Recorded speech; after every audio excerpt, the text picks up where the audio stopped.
Hi అండి. నమస్తే అందరికీ. Welcome to our channel Anu seeds and meats. ఈరోజు మనం పొటల్స్ పోపు వేసేద్దామండి. చాలామందికి పొటల్స్ అంటే పెద్దగా ఇష్టం ఉండదు. ఈ విధంగా కర్రీ చేయండి, ఇష్టంగా తింటారు. దానికోసం నేను ఒక కళాయి పెట్టుకొని ఆయిల్ వేసుకున్నాను. ఆయిల్ హీట్ అవ్వగానే కొంచెం ఆవాలు వేసుకున్నాను, అలానే కొంచెం జీలకర్ర, అలానే ఒక 3 ఎండుమిర్చి ముక్కలుగా కట్ చేసుకొని వేసుకున్నానండి. అలానే కొంచెం కరివేపాకు, అలానే కొంచెం వెల్లుల్లి దంచుకొని వేసుకున్నాను. ఇవి బాగా ఫ్రై అవ్వాలండి. హైలో పెట్టుకోకూడదు, సిమ్లో పెట్టుకొని స్లోగా వేపుకోవాలన్నమాట. అప్పుడే మనకి పోపు అనేది బాగా వేగుద్ది, లేదంటే మాడిపోద్దండి. ఇగోండి పోపు వేగింది కదా. ఇప్పుడు మనం ఆల్రెడీ కట్ చేసి పెట్టుకున్న ఉల్లిపాయ ఒకటండి, ఒక పెద్ద సైజు ఉల్లిపాయ తీసుకున్నాను. ఉల్లిపాయ వేయకుండా కూడా జస్ట్ వెల్లుల్లి వేసుకొని వేపుకొచ్చండి. ఇదిగోండి పొటల్స్. నేను పొటల్స్ కాయలు ఫుల్గా ఉన్నప్పుడు వీడియో తీసానంటే అది స్కిప్ అయింది.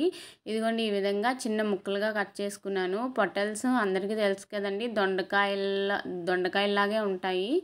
దొండకాయలకి చెందిన జాతే అన్నమాట. కాకపోతే దొండకాయల కంటే కొంచెం పెద్దగా ఉంటాయి. తొక్క అయితే కీరా దోసలా ఉంటుందండి, కొంచెం గట్టిగా ఉంటుంది. అందుకని నేను చిన్న ముక్కలుగా కట్ చేసుకొని వేగిన పోపులో వేసుకున్నాను అనమాట. దీన్ని మనం కొంచెం సాల్ట్ వేసుకొని కుక్ చేసుకుందామండి. టేస్ట్కి సరిపడా సాల్ట్ వేసుకొని సిమ్లో పెట్టుకొని ఒక 10 మినిట్స్ ఉంచుకొని కుక్ చేసుకోవాలన్నమాట. సాల్ట్ వేసుకున్నాం కదా, మొత్తం కలిసేలా కలుపుకొని కుక్ చేసుకుందాం. మూత పెట్టుకొని ఒక 10 మినిట్స్ సిమ్లో పెట్టుకుందామండి. సిమ్లో పెట్టుకుంటేనే బాగా కుక్ అవుద్ది అనమాట. ఇదిగోండి కుక్ అయిపోయింది కదా. ఇప్పుడు మనం ఆల్మోస్ట్ కుక్ అయిపోయిందండి, 80%. ఇప్పుడు మనం కొంచెం పసుపు వేసుకుందాం, అలానే కొంచెం కారం కూడా వేసుకుందామండి.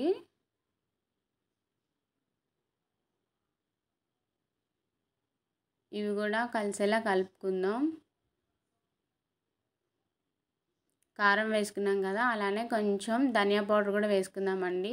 ఏదైనా ఫ్రైలో ధనియా పౌడర్ వేసుకుంటే టేస్ట్ బాగుంటుంది అనమాట. ధనియా పౌడర్ కూడా వేసుకున్నాం కదా, మొత్తం కలిసేలా కలుపుకొని ఈ మసాలాలు కూడా ఫ్రై అయ్యే విధంగా కొద్దిసేపు మనం సిమ్లో పెట్టుకొని కుక్ చేసుకుందాం. ఇంకొక 5 మినిట్స్ ఉంటే అయిపోద్దండి. ఇదిగోండి కుక్ అయిపోయింది కదా. మీరు ఇలా ట్రై చేయండి, బాగుంటుంది. ట్రై చేసి ఎలా ఉందో నాకు కామెంట్ చేయండి. థ్యాంక్ యూ ఫర్ వాచింగ్ అండి. Please subscribe to my channel.